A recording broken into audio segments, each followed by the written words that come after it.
Hi, my name's Phil. I like talking about politics, and in this video I'd like to tackle the latest Brexit nonsense from pretend Brexiteer, the International Trade Secretary Liz Truss. She is claiming that, thanks to good old Brexit, we can now export apples to India for the first time in like half a century.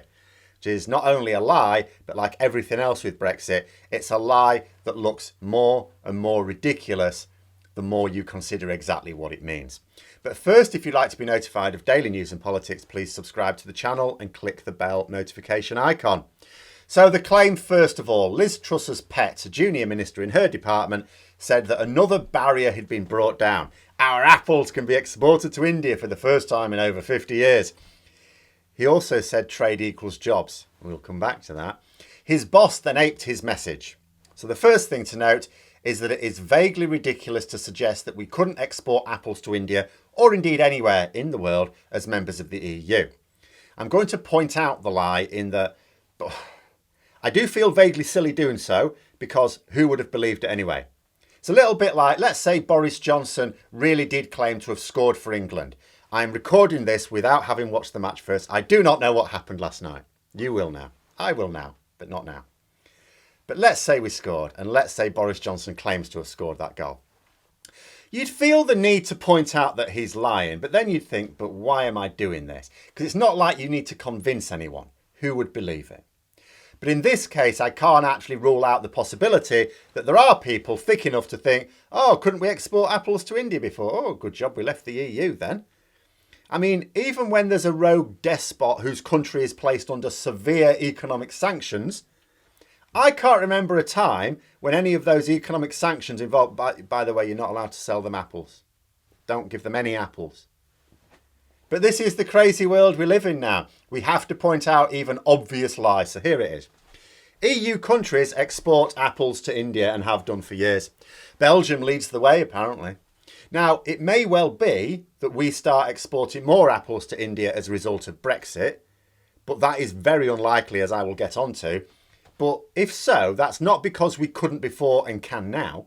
If Belgium could, if other EU countries could, so could we. So why didn't we export more? Well, two main reasons spring to mind. First of all, there was a market for our apples in Europe. Why on earth would you sell apples to India at a vastly reduced profit when you consider things like the transport costs and time involved, as well as other things I'll get onto, when you've got customers in Europe wanting them? They'll pay more. It doesn't cost you as much to send them there. You wouldn't. That would be ludicrous. Ludicrous. You've got a customer in Europe who's going to pay a particular price for your apples.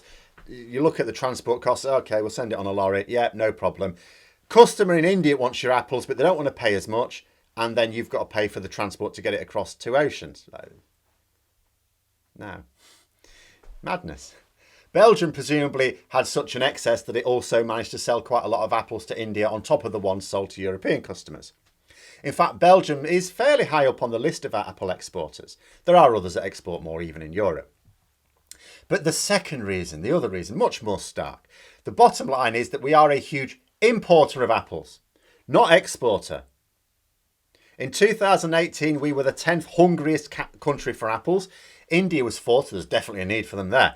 That being said, they also grow a lot, and it's a much bigger country. They don't just consume lots of apples, they export plenty as well. We don't, anywhere.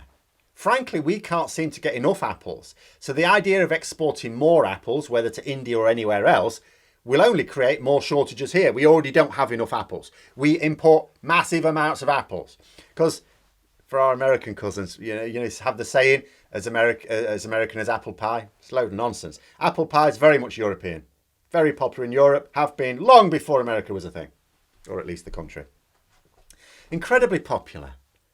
We love apples.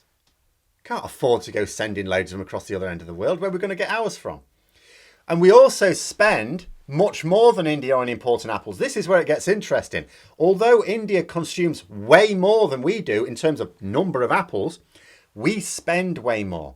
In 2019, we imported apples to the value of $424 million. India imported to the value of $253 million.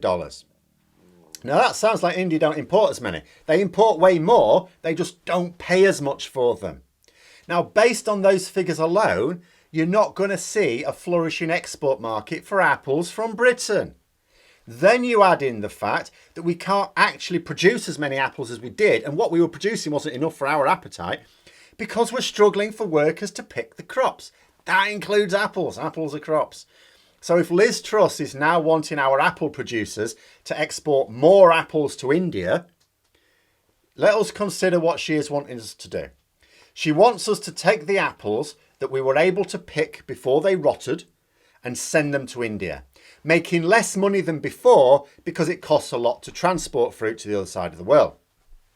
I'm not going to consider whether or not they would have attracted a lower price still because they'd be less fresh. I don't know how well these things can be preserved in transit these days, but India do pay way less for them. So I'll leave that consideration anyway. It still represents less money being made on transport costs alone, and then the fact that India just will not pay as much for an apple as European country would. She then wants us to import more apples at a higher price still, because we already can't produce enough apples for our own appetites.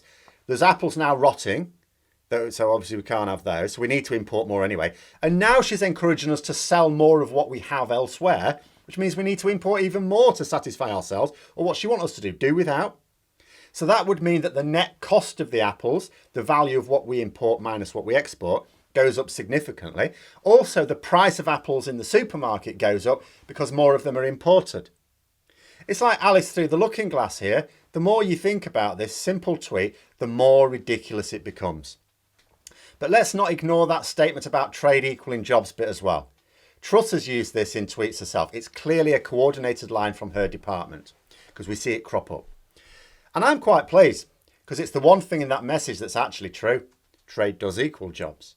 And the government have raised trade barriers. We know this. Our exports are down, not just with the EU, where it's actually basically collapsed, but around the world in general. And as I've said in the past, you can make a case for the loss of some industries if you are encouraging others to spring up. It is possible to have a quite radical shake-up of the economy where there's still a net increase in trade. But this is not occurring. And so badly is this not occurring that Liz Truss has to talk about soy sauce and apples in order to try and persuade people that things are fine. But time will deal with this because trade does equal jobs. You know, this nonsense about a golden age for the export of golden delicious will no doubt work on some people. And in politics, perception is everything. It is. The government can get away with the most terrible failures of statehood if only they can convince enough people that it's not their fault. That is why they're still in power. That is why Boris Johnson is Prime Minister. But although politics is entirely about perception, there are real consequences as well. We are losing trade, not gaining it. In a few years, that trade is going to be reduced further. We have layers of Brexit that have been put off. As they kick in, our trade reduces further still because every layer of Brexit is a trade barrier being erected. Cannot put it any simpler than this. You do not make up for lost trade with your neighbours by trying to sell more to people whole oceans away. The cost of transport alone prevents it being feasible. Add on to that the fact that many of these markets cannot afford to pay the same unit price. Like I said, India imports way more apples than we do, but pays way less. The cost of an apple in India is much less than one in Europe. So an apple producer exporting their apples to India instead of Ireland, say, gets less for them and has to pay more in transport costs. This is how you shrink exports, not grow them, because the number of exports doesn't matter. The number of things you export doesn't matter. What matters is how much money you can make from it. For those exports to help our economy, they have to make enough money to pay people a wage in Britain, preferably a decent one, so that those workers then have enough to spend. Every angle of this statement is an economic nightmare, and the perception will have to make way for the reality at some point. I just hope sooner rather than later. Unfortunately, my expectations are not in line with my hopes right now.